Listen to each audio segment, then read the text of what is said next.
Pemirsa, kasus pelecehan seksual yang diduga dilakukan oleh pemuda penyandang disabilitas tanpa lengan di Mataram, NTB memasuki babak baru. Polisi mendalami 2 mahasiswi lain yang diduga menjadi korban IWAS.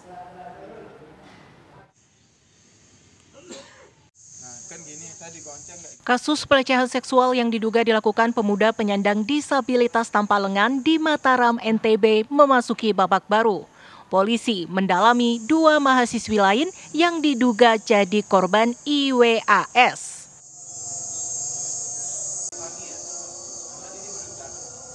Dua korban yang kasus yang ini tadi, 2 korban yang sebelumnya sudah kita lakukan pemeriksaan. Sekarang memang dia sebagai seorang mahasiswi dan berada di Sumbawa, memang orang Sumbawa. Yang lain akan kita dalami karena kita dapat informasi baru masuk ke KDD terkait dengan viral ternyata ada yang merasa menjadi korban, itu yang akan mungkin kita akan dalami. Apalagi, berarti akan ada korban lagi. Ya, kalau korban itu melapor pasti akan kita lanjuti. Tapi paling tidak sebagai petunjuk kita bahwa ada korban lain. Syarif menambahkan IWAS menggunakan modus yang sama kepada para korbannya. Ia mengintimidasi dan mengancam korban agar menuruti kemauannya.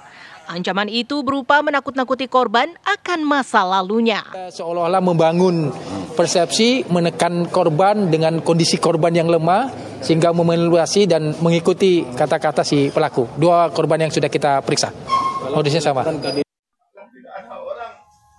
Sementara itu, IWAS bersikeras tidak bersalah. Pemuda berusia 22 tahun itu meminta dukungan semua pihak agar mendapat keadilan. IWAS berharap mendapat pembelaan hukum yang adil sehingga hak-haknya sebagai manusia dapat terpenuhi. Teman-teman semua di sini, ada masyarakat atau semuanya, pas mengkorsaan atau kekerasan seksual, itu kan kekerasan itu terus terang kekerasan fisik ataupun ancaman yang seperti apa yang saya gunakan. Kekerasan apakah saya bawa pisau, apakah saya bawa senjata, apakah apa gitu. Saya hanya minta tolong diantar ke kampus. Sudah cukup itu aja. Kenapa sampai kayak gini gitu? Benar Bu, saya tahu saya diri saya lemah, orang tua saya lemah. Tapi jangan pernah menginjak-injak sama orang keluarga saya itu. Lebih baik saya mati daripada saya melihat keluarga saya diginiin Bu. Capek saya kayak gini. Terus terang saya di kamar hanya diam berdoa terus, berdoa diberikan kekuatan. IWAS sudah hampir 20 hari menyandang status tahanan rumah.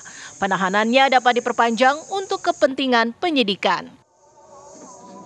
Dari Mataram, Nusa Tenggara Barat, Herman Zuhdi, TV One mengabarkan.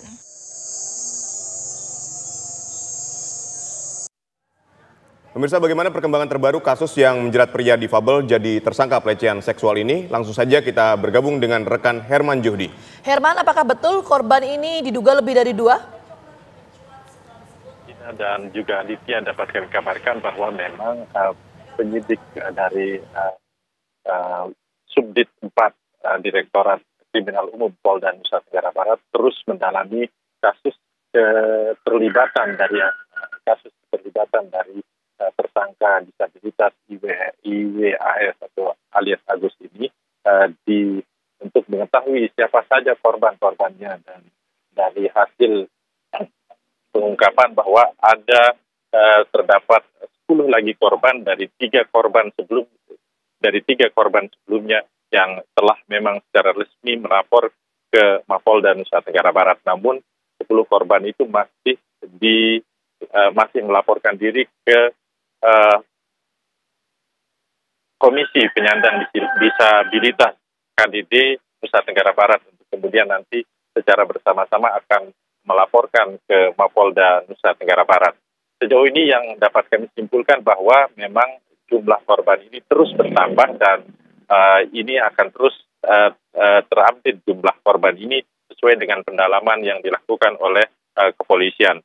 Selain itu, beberapa menit yang lalu tim penyidik dari Subdit 4 Mapolda Nusa Tenggara Barat mendatangi rumah tersangka IWAS ini alias Agus ini untuk melakukan mengambil keterangan, termasuk diantaranya memberikan surat perpanjangan masa penahanan yang hari ini habis, dan tersangka IWAS ini sudah diperpanjang masa penahanannya.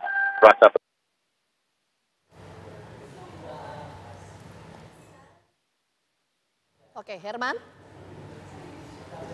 Oke, tadi Herman menyampaikan bahwa sampai saat ini masih didalami, ada kemungkinan korban ini lebih dari 2. Tadi yang disampaikan oleh Herman. Nanti kita akan tunggu bagaimana perkembangan penyelidikan. Terima kasih Herman atas laporannya. Selamat bertugas kembali.